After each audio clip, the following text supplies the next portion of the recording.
So let's take a look at Acer's XB280HK, which is a 4K monitor that's meant for gaming. But how good of a gaming monitor is it? Let's find out today.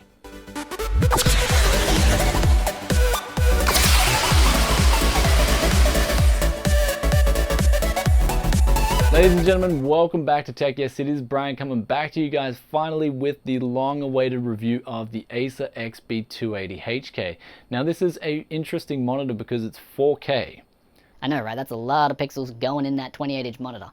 So it's also touted as having fast response times and also having low input lag, which I'll give you guys some numbers later on the review. But before we get onto that, let's take a look at the design of this monitor and what it features. So as soon as you get this monitor in, you'll notice how extremely well packaged this thing is. You could probably throw it off a mountain and it'll still be intact. Well, maybe not throw it off a mountain, but you know what I mean. It comes pretty well packaged. But as soon as you unbox it, you get the power brick there. You also get the DisplayPort cable. And one thing to note as well is that this monitor only has connectivity for one DisplayPort. So if your DisplayPort goes out, then your whole monitor is going out, which is a bad thing. I would like to see more connectivity on this monitor, though that DisplayPort is needed for G-Sync, which is also supported on this monitor. And since it is 4K at 60 Hz, DisplayPort is one of the few ports that does support and help run this monitor. Also included with the monitor is a USB cable, and the side and also underneath have 4 USB cable, 3 ports there, so it works as a USB host if you need to plug in USB 3 devices. Looking at the dimensions of this monitor, it's 657 millimeters wide by 382 millimeters tall by 59 millimeters deep, which makes it a pretty good or a pretty big monitor if you're going to VESA mount it. And one thing is that's good with this monitor is it's VESA mountable as well. However, let's quickly talk about the monitor stand that comes included with this monitor. It's actually a really good stand. I was surprised. It's one of the best, or actually it is the best stand for a monitor that I've seen in my life to date. It's height adjustable and you've got a lot of height adjustment there. So if you've got it on any desk situation, this will support a good height. It's also tilt adjustable and swivel adjustable, and you can put it on any desk and know that it won't slip around. It's got a really good grip on the base. So now onto the actual color scheme of the monitor stand itself, and this is where it left me scratching my head. They've gone with matte and gloss, and generally in the monitor business you either go with either or, not both together. It doesn't make any sense. So it's got a gloss on the base and then matte on the actual stand, and they've got a nice blood orange ring around it, which is kind of Acer's theme color, I guess.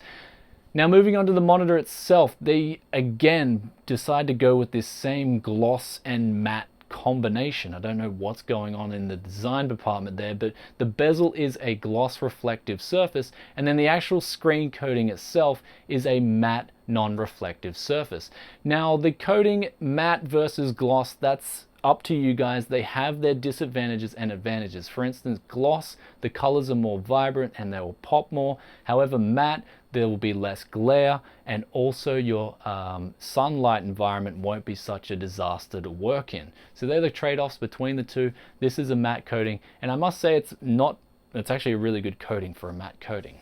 Now onto the actual monitor itself. The panel in there is a TN panel, so it's not an IPS panel. It runs at 60 Hz at 4K resolution, and I'm delighted to say that the response times on this monitor are very crisp. You've got also 3 settings there to change different overdrive settings. You've got off, normal, and extreme. I like to play around with normal and extreme. I find normal's the best for general gaming, though in some cases I do like to put on extreme, especially in Dota 2 when I've got characters moving really fast. I like to be able to see them crisp, even though on extreme you do start to notice overshoot, and it's kind of like this black shadow that comes out of the characters, and it is a little bit weird, but the text is so crisp with the setting on extreme. Now quickly talk about the viewing angles and the brightness. The brightness is advertised as 300 nits, and I believe this to be true, as when I got this monitor out of the factory it's set at 100 and it was really bright. I had to turn it all the way down to 45 just to be able to use this normally. Also, the viewing angles are extremely good for a TN panel, and also the color balance is actually really well calibrated out of the factory. Now another thing on that note is, since it is a TN panel, the colors will look a little bit less, well, not as good as an IPS panel. For instance, these 2 gloss IPS panels in the background, the colors are so vibrant and they pop. more than or better than any other monitor I've seen in my life. So that's something to keep in mind when you're buying a monitor like the XB280HK, is that it won't have as good as colors as an IPS panel, especially an IPS gloss panel, or even a TN with gloss coating for that matter. The contrast ratio is also reported as being 1000 to 1, though I don't have any way of testing this as I don't have the gear to test it. But one thing I can test for you guys is the input lag, and I'm delighted to report that the input lag is really good on this monitor. When I hooked it up and tested it against my Korean panels here, which I know have really low input lag because they have no built-in scalers, and I've already tested them against the Dell P2414H, which has virtually no input lag, I was really surprised. The Acer was only like losing to the Korean panels by maybe half a frame. It was really slow. It was just a bee's dick. There wasn't much in it. And so basically for gaming, especially since it's a 4K panel with G-Sync support, the input lag, in my opinion, is really good for this type of monitor. Honestly though, the exact figures for input lag, there will be a little bit of variance since my method is pretty much just stopping down my camera to 4/1000th of a shutter speed and then taking multiple shots with 3 timers on the screen, and then also I take many different shots and I put the ports in and out just to get accuracy. Though I will say that it is pretty good. If I had to guesstimate the input lag, it would be somewhere between 8 to 10 milliseconds, maybe. Could be less, could be more, but it's actually really good. So if you're a competitive gamer and you want to kind of step it up to 4K, then this would be one of the best choices in my opinion. So lastly, let's talk about the 4K experience gaming on this monitor. How was it, Brian? Obviously, you've got that trade-off there where you got 60 Hz versus 144 Hz at 1440p. And in my opinion, I'm glad I took the jump to 4K.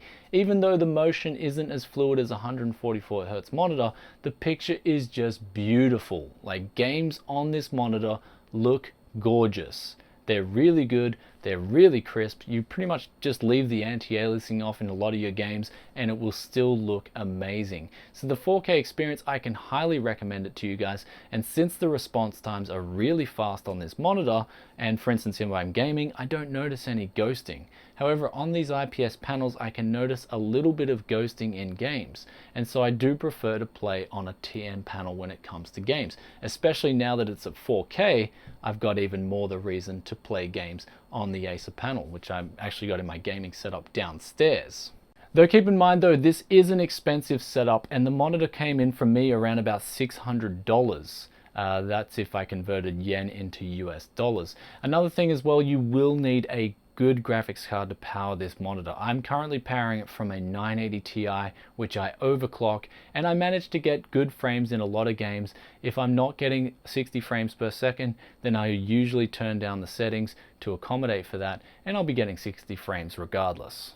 So all in all, the Acer XB280HK is a very good monitor. Also, one thing that I missed out was the on-screen display. It's got different modes there that you can choose from, preset modes like graphics, movies, and gaming. I just used the custom mode there with the custom brightness setting. Besides that, you've also got your contrast settings and also your overdrive settings down there, which you can change on the fly as well, and your brightness as well. You can change that on the fly. Besides that, you've also got an ultra low motion blur setting, which for some reason is blurred out, like it's grayed out, and I could not get this to work no matter what I did. I turned off G-Sync in the NVIDIA control panel. I then put all my games in full screen mode, tried different settings, and I just couldn't get it to work, which I believe, or maybe that this setting just doesn't work on this monitor altogether. So they should kind of just take it out of the on-screen display. Acer, what are you doing there? Anyway, besides that, you've got the last button there, you've got the fully featured on-screen display panel menu there where you can change things like the gamma. You can also change the color temperature, though I do like to leave it at 2.2 and warm, which is the factory default out of the factory, as I believe it looks really good. Though if you're a Counter-Strike player, you could turn this down to 1.9, as I know Counter-Strike players enjoy that extra gamma, especially in those dark lit rooms. Now below that, you've also got other settings you can change, like your brightness and stuff like that on this menu as well.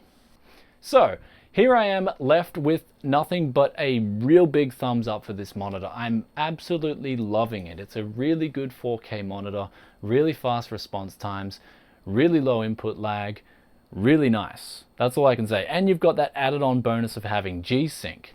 So you're pretty much at 4K. This is where it makes the biggest difference in my opinion. So all in all, they've hit a really good mark with the XB280HK, and I can give it nothing but flying colors. I really love this monitor.